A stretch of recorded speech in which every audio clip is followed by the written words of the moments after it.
Sports Illustrated is celebrating a huge milestone, 50 years, and they're doing it with a famous American icon, Barbie.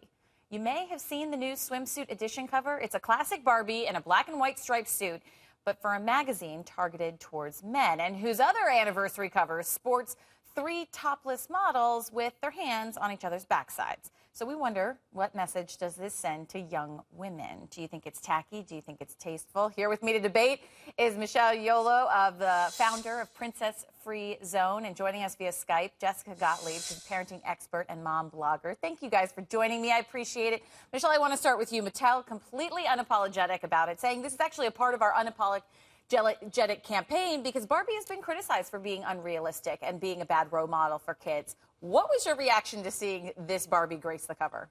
Right. I think you said tacky or tasteful, Yeah. and I think it's beyond tacky. I think it's inappropriate. I think conflating a doll that's marketed to young girls as young as 5 years old to put that on the cover of a magazine like the swimsuit issue, you're conflating basically a child's toy with male adult fantasy. And I think it's just very weird, number one. But number two, I think it sends the wrong message to girls. A message to girls that really, Jessica, I want to get your take on this, has been distorted, saying this is really not even a realistic image for young girls. Why would it even now be glorified even more? What do you think?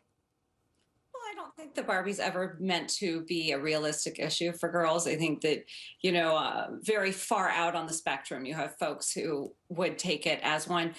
But it's not the cover. It's a wrap on 1,000 copies of Sports Illustrated. And so it's not like it's next to these women who look fabulous in next to nothing. I don't really see a big issue with it. I don't think that you're going to see Barbie side by side with them. I don't think that your 5-year-old is having the same issues with it that you are, or even seeing it the same way. Well, Michelle, go ahead.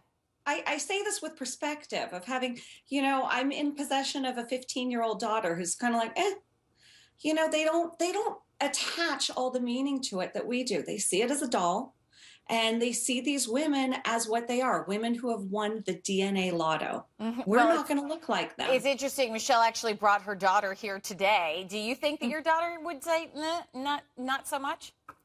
I think she gets it. I think the issue is that, yes, you have a 15-year-old girl who might be able to decipher, but what happens is younger girls, age 5, 6, 7, are absorbing these messages without even realizing what they mean.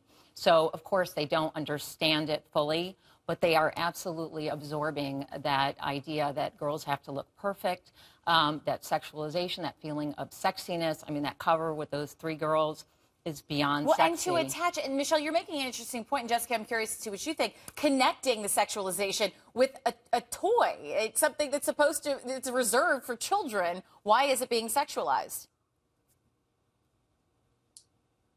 Jessica. Oh, I'm sorry. I don't see it as being sexualized. The toy is wearing a very modest 50s swimsuit. Again, they're not side by side on the cover, and it's not. These aren't side by side images. I fail to see it. I think that the discussion around it puts the two together more than the issue itself does, and in that, I guess Mattel's been very successful. But I think that's a good point, is that Mattel is doing this for a reason. Their sales have decreased.